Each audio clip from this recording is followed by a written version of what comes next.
ನನಗೆ ಆಶ್ಚರ್ಯ ಆಗೋದು ಅಂತ ಅಂದರೆ ಈ ಮಹಾರಾಷ್ಟ್ರದಲ್ಲಿ ಅಗೈನ್ ನೀವು ಹೇಳಿದಾಗೆ ಆ ಫುಡ್ ಎಕ್ಸೆಪ್ಟೆನ್ಸ್ ಅನ್ನುವಂಥದ್ದು ಹೇಗೆ ಬಂತು ಅನ್ನುವಂಥದ್ದಕ್ಕೆ. ಯಾಕಂದರೆ ನನಗೆ ಸ್ವಲ್ಪ ಮಲೆನಾಡು ಕೋಸ್ಟಲ್ ಟಚ್ ಇರೋ ಕಾರಣಕ್ಕಾಗಿ ನಾನು ಎಷ್ಟೋ ಸಂದರ್ಭದಲ್ಲಿ ನನ್ನ ಒಂದು ಫ್ರೆಂಡ್ಸ್ ಗ್ರೂಪ್ ಅಥವಾ ನನ್ನ ಊಟಕ್ಕೆ ಅಥವಾ ತಿಂಡಿಗೆ ಬೆಳಗ್ಗೆ ಹೋದಾಗ ನಮಗೆಲ್ಲ ಈ ವಡೆನ ಡಿಪ್ಪಲ್ಲಿ ಹಾಕಿ ತಿಂದ ಅಭ್ಯಾಸ.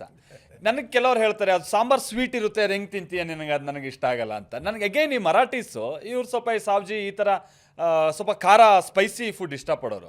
ಕೋಸ್ಟಲ್ ಫುಡ್ನ ಎಕ್ಸೆಪ್ಟೆನ್ಸ್ ಹೇಗಿತ್ತು? ನಾನು ಯಾಕೆ ಅದನ್ನು ಆರಂಭದಲ್ಲೂ ನಾನು ಅದನ್ನೇ ಹೇಳಿದ್ದು ಅಂತಂದರೆ ವಡಪಾವ್ ಅನ್ನುವಂಥದ್ದನ್ನು ಪಕ್ಕಕ್ಕಿಟ್ಟು ಅವರೆಲ್ಲ ಇಡ್ಲಿ ದೋಸೆ ಪ್ರಿಫರ್ ಮಾಡ್ತಾರೆ. ಅಂದರೆ ಈಗಲೂ ಭಾಳಷ್ಟು ಮಂದಿ ಬಾಲಿವುಡ್ ಆ್ಯಕ್ಟರ್ಸ್ಗಳು ಸೆಲೆಬ್ರಿಟೀಸ್ಗಳು ಅವ್ರಿಗೆ ಕರ್ನಾಟಕ ಟಚ್ಚೇ ಇರಲ್ಲ, ಬಟ್ ಅವ್ರು ಭಾಳಷ್ಟು ಸಂದರ್ಭದಲ್ಲಿ ಕೂತಾಗ ಬ್ರೇಕ್ಫಾಸ್ಟ್ ಮತ್ತೊಂದು ಹೇಳಿದಾಗ ಅವ್ರು ಈಗಲೂ ಇಡ್ಲಿ ಹೇಳ್ತಾರೆ, ದೋಸೆ ಹೇಳ್ತಾರೆ. ಅಗೈನ್ ಅದೊಂದು ಫುಡ್ ಇನ್ಫ್ಲುಯೆನ್ಸ್ ಅವ್ರ ಮೇಲೆ ಆಗಿದೆಯಲ್ಲ, ಅದು ಹೇಗೆ ಎಕ್ಸೆಪ್ಟೆನ್ಸ್ ಬಂತು ಅಂತ?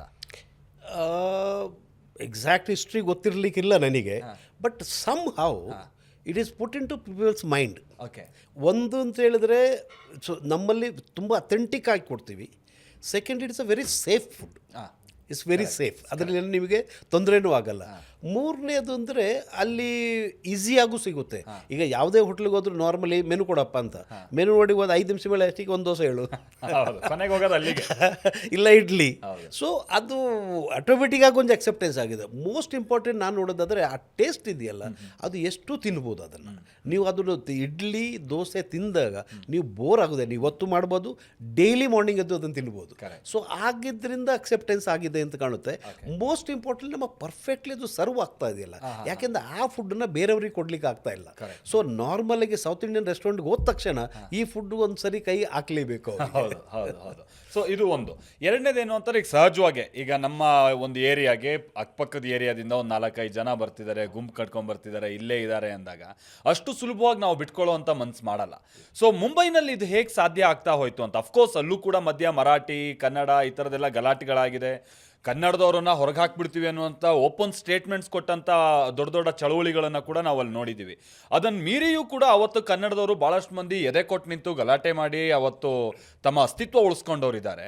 ಅಗೇನ್ ಇವತ್ತು ಮರಾಠಿಗಳ ಜೊತೆಗೆ ಬಹಳ ಜೆಲ್ಲಾಗಿ ಬಿಸ್ನೆಸ್ಸನ್ನು ಮುಂದುವರ್ಸ್ಕೊಂಡು ಹೋಗ್ತಾ ಇದ್ದಾರೆ. ಈ ಟ್ರಾನ್ಸಿಷನ್ ಪೀರಿಯಡ್ ನೀವು ಹೇಗೆ ನೋಡಿದ್ದೀರಾ? ಸರ್ ನೋಡಿ, ನಾನು ಹೇಳಿದಾಗೆ ನಾನು 1980ಗೆ ಹೋದವನು. ಅದಕ್ಕಿಂತ ಸ್ವಲ್ಪ ದಿನ ಮುಂಚೆ ಇದರಿಂದ ಮರಾಠಿಯಿಂದ ಕನ್ನಡದವ್ರನ್ನ ಓಡಿಸಿ ಇಲ್ಲಿಂದ ಕಳಿಸಿ ಅನ್ನೋದೆಲ್ಲ ಇತ್ತು. ಆದರೆ ನಮ್ಮವರು ತುಂಬ ಧೈರ್ಯದವರು, ನಾವು ಜಲ್ದಿ ಯಾರಿಗೂ ಹೆದರೋದಿಲ್ಲ. ಹಾಗಾಗಿ ಅದನ್ನು ನಾವು ಫೇಸ್ ಮಾಡಿದ್ವಿ. ಸೆಕೆಂಡ್ಲಿ, ಹೋಟೆಲ್ ಇಂಡಸ್ಟ್ರಿ ನಮ್ಮ ಕೈಲಿ ಇದ್ದಿದ್ದರಿಂದ that is our life line. ನಾವು ಹೇಳಿದ್ವಿ ನೀವು ಏನಾದರೂ ಮಾಡೋದು ನಾಳೆಯಿಂದ ನಾನು ಹೋಟೆಲ್ ಕ್ಲೋಸ್ ಮಾಡ್ತೀನಿ ಅಂತ. ಇಮಿಡಿಯೇಟ್ಲಿ ಏನಾಗುತ್ತೆ, ನಾರ್ಮಲಿ ಆವಾಗ ಈ ಬಾಂಬೆನಲ್ಲಿ ಮಿಲ್ಗಳೆಲ್ಲ ತುಂಬ ಜಾಸ್ತಿ ಇತ್ತು. ಈ mill workers they were dependent on our hotels. ಎಲ್ಲ ಪಾಪದವ್ರು ಇದ್ದವರು, ಮಿಲ್ನಲ್ಲಿ ಕೆಲಸ ಮಾಡೋರು, ಅವ್ರಿಗೆ ಮನೆ ಇಲ್ಲ, ಅವರಿಗೆ ಫ್ಯಾಮಿಲಿ ಇಲ್ಲ, ಊಟ ಸೊ ಅವ್ರು ಏನಿದ್ರು ಬೆಳಗ್ಗೆ ಬ್ರೇಕ್ಫಾಸ್ಟ್ ಮಾಡಿ ಮಿಲ್ಲಿಗೆ ಬರ್ತಾಯಿದ್ರು, ಇಲ್ಲ ರಾತ್ರಿ ಊಟ ಮಾಡಿ ಮನೆಗೆ ಹೋಗ್ತಾಯಿದ್ರು. ಸೊ ಅವರಿಗೆ ಹೋಟೆಲ್ ಎಲ್ಲ ಅದು ಕ್ಲೋಸ್ ಆಗಿಬಿಟ್ರೆ ಅವ್ರಿಗೆ ಊಟ ಮಾಡೋದು ಇಲ್ಲಿ. ಆಮೇಲೆ ಒಂದೊಂದು ಹೋಟೆಲ್ 40-50 ಜನ ಕೆಲಸ ಮಾಡ್ತಾ ಇದ್ದಾರೆ ಎಂಪ್ಲಾಯ್ಮೆಂಟಿಗೆ. ಸೊ ಹಾಗಾಗಿ ಒಂದು 2 ದಿನ ಸ್ಟ್ರೈಕ್ ಮಾಡು ಅಂತ ಹೇಳಿದ್ರೆ ಬಾಂಬೆ ಎಲ್ಲ ಸ್ಟಾಪ್ ಆಗೋಗ್ಬಿಡುತ್ತೆ. ಅದು ಅಲ್ಲದೆ ಸಹ ಮುಂಬೈಲಿ ರಿಕ್ಷಾದವರಾಗಲಿ, ಟ್ಯಾಕ್ಸಿದವರಾಗಲಿ, ಡೈಲಿ ಲೇಬರ್ಸ್ ಅವ್ರಿ, ಇವರೆಲ್ಲ ಡಿಪೆಂಡೆನ್ಸಿ ಊಟಕ್ಕೆ ಹೋಟೆಲ್ ಮೇಲೇ. ಸೊ ಹಾಗಾಗಿ ನಮ್ಮದೊಂದು ಅವು ದಬ್ ಅಂತ ಹೇಳ್ತಾರಲ್ಲ, ಅದೊಂದು ಇತ್ತು ನಮಗೆ ಅವತ್ತಿಂದ ಇದುವರೆಗೂ. ಸೆಕೆಂಡ್ಲಿ, ನಮಗೂ ಗೊತ್ತಿದೆ ನಾನು ಇಲ್ಲಿ ಬಂದಿರೋ ಹಣ ಮಾಡೋಕ್ಕೆ. ಹೌದು, ನನ್ನ ಇಂಟೆನ್ಷನ್ ಇದು ಇಲ್ಲಿ ಮನಿ ಮೇಕಿಂಗ್. ಆಮೇಲೆ ಇಲ್ಲಿ ಎಲ್ಲ ಫೆಸಿಲಿಟಿ ಇದೆ, ನನಗೆ ನೆಕ್ಸ್ಟ್ ಲೈಫ್ ನಾನು ಇಲ್ಲಿಯೇ ಇರಬೇಕು. ಆ ಒಂದು ಎಕ್ಸೆಪ್ಟೆನ್ಸ್ ನಮ್ಮಲ್ಲಿ ಇದರಿಂದ so we are ready to adjust with any situation. So that is what play ಮಾಡಿರ್ಬೋದು. ಈ ಥರದ್ದು ಏನಾದ್ರು ಇನ್ಸಿಡೆಂಟ್ಸ್ ನಿಮಗೆ ಗೊತ್ತಿರೋವಂಥದ್ದು ಇದೆಯಾ ಸರ್? ಕೇಸ್ ಸ್ಟಡಿಗಳು, ಅಂದರೆ ಈ ಹಿಂದೆ ಆದಂಥ ಕೆಲ ಗಲಾಟೆ ಸಂದರ್ಭ, ಅದನ್ನು ಮೀರಿ ಯಾರಾದರೂ ಈ ಕಡೆ ಕನ್ನಡದವರು ಅದನ್ನು ಹೇಗೆ ಎದುರಿಸಿದ್ದು ಮತ್ತೊಂದು ಈ ಥರದ್ದು? ನೋಡಿ, ನಮ್ಮಲ್ಲಿ ಹೆಸರು ಹೇಳಲಿಕ್ಕೆ ಆಗಲಿಕ್ಕಿಲ್ಲ, because of the public this thing. ತುಂಬ ಜನ ಇದ್ದಾರೆ ಅದರಲ್ಲಿ. ಎಷ್ಟೋ ಜನ ಪೊಲಿಟಿಕ್ಸ್ನಲ್ಲಿ ಸೇರಿಸ್ಕೊಂಡು, ಫಾರ್ ಎಕ್ಸಾಂಪಲ್ ಒಂದು ಹೆಸರು ನಾನು ಇವತ್ತು ಹೇಳ್ಬೋದು, ಜಾರ್ಜ್ ಫರ್ನಾಂಡಿಸ್. ಅವರು ಇಲ್ಲಿಂದ ಅಲ್ಲಿ ಹೋದವರು.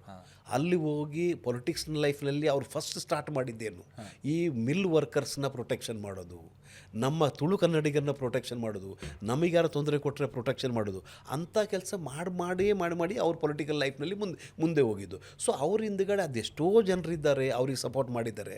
ಆಮೇಲೆ ಕೆಲವು ಜನ ಪೊಲಿಟಿಕ್ಸ್ನಲ್ಲಿ ಬಂದು ಅವ್ರ ಸಪೋರ್ಟ್ ತಗೊಂಡು ಪೊಲಿಟಿಕ್ಸ್ನಲ್ಲಿ ನಮ್ಮ ತುಳು ಕನ್ನಡಿಗರು MP ಆಗಿದ್ದಾರೆ, MLA ಆಗಿದ್ದಾರೆ, ಕಾರ್ಪೊರೇಟರ್ಸ್ ಆಗಿದ್ದಾರೆ. ಅದರಲ್ಲೂ ಈ ವರ್ಷ ಕಳೆದ BMC ಎಲೆಕ್ಷನ್ ಈಗ ಒಂದು 6 ತಿಂಗಳು ಮುಂಚೆ ಆಯಿತು. ಅದೇ ಇತಿಹಾಸ ಅಂತ ಹೇಳಿದ್ರೆ 16 ಜನ ತುಳು ಕನ್ನಡಿಗರು ಕಾರ್ಪೊರೇಟರ್ ಆಗಿದ್ದಾರೆ. Okay, Okay. ಮುಂಬೈಯಲ್ಲಿ BMC. ಮೊನ್ನೆ ಒಂದು 3 ತಿಂಗಳ ಮುಂಚೆ ಬಣ್ಣ ಸಂಘದಲ್ಲಿ ನಮ್ಮದೊಂದು ಆ್ಯನ್ಯುವಲ್ ಡೇ ಸೆಲೆಬ್ರೇಷನ್ ಆಯಿತು. ಎಲ್ಲ 16 ಜನ ಕರೆದು ನಾವು ಸನ್ಮಾನ ಮಾಡಿದ್ವಿ. ಯಾಕಂದರೆ ನೀವೆಲ್ಲ ನಮ್ಮ ತುಳು ಕನ್ನಡಿಗರಾಗಿರ್ಬೋದು, ತುಳುವರಾಗಿರ್ಬೋದು, ಕರೆದು ಸನ್ಮಾನ ಮಾಡಿದ್ದು. ಸೊ ಈ ಥರ ನಮ್ಮ ಜನರು ಪ್ರತಿಯೊಂದು ಸ್ಟೇಜಲ್ಲಿ ಇನ್ನು ಕೆಲವು ನಮ್ಮವರೆಲ್ಲ ಲೀಡರ್ಸ್ ಹೆಸರಿದೆ, ಪೊಲೀಸ್ ಡಿಪಾರ್ಟ್ಮೆಂಟಿಗೆ ಜಾಬ್ನಲ್ಲಿ ಹೋದರು. ಆ ಪೊಲೀಸ್ ಡಿಪಾರ್ಟ್ಮೆಂಟ್ ಇಟ್ಕೊಂಡು ಅವ್ರು ಎಷ್ಟೋ ಹೆಸರು ಮಾಡಿದ್ದಾರೆ. ಅದು ಎಷ್ಟೋ ಅಂಡರ್ವರ್ಲ್ಡ್ಗೆ ಅವರು ಥ್ರೆಟ್ ಕೊಟ್ಟಿದ್ದಾರೆ, ಅದನ್ನು ಸ್ಟಾಪ್ ಮಾಡಿದ್ದಾರೆ. ಲಾ ಆ್ಯಂಡ್ ಆರ್ಡರ್ ಸಿಚುವೇಶನ್ನ ಮಹಾರಾಷ್ಟ್ರದಲ್ಲಿ ನಮ್ಮವರು ಕಂಟ್ರೋಲ್ ಮಾಡಿದ್ದಾರೆ. ಭಾಳಷ್ಟು ಹೆಸರಿದೆ, ಇವ್ರದ್ದೆಲ್ಲ ಕಾಂಟ್ರಿಬ್ಯೂಷನ್ ಇದೆ ಸರ್. ಇವತ್ತು ಮಹಾರಾಷ್ಟ್ರನೂ ಇವ್ರ ಹೆಸರು ಹೇಳುತ್ತೆ ಅಂಥವ್ರು ನಮ್ಮ ಪ್ರತಿಯೊಂದು ಫೀಲ್ಡ್ನಲ್ಲಿದ್ದಾರೆ. ಅದರಲ್ಲೂ ಇವತ್ತು ನೋಡಿದರೆ ನಾವಿಲ್ಲದ ಫೀಲ್ಡ್ ಇಲ್ಲ. ಓಕೆ, ತುಳು ಕನ್ನಡಿಗರು ಇಲ್ಲ. ಡಾಕ್ಟರ್ಸ್ ಸರ್, ಮಹಾರಾಷ್ಟ್ರದಲ್ಲಿ 1000+ ಡಾಕ್ಟರ್ಸ್ ಇದ್ದಾರೆ ತುಳು ಕನ್ನಡಿಗರು. 400+ ಇಂಜಿನಿಯರ್ಸ್ ಇದ್ದಾರೆ ತುಳು ಕನ್ನಡಿಗರು.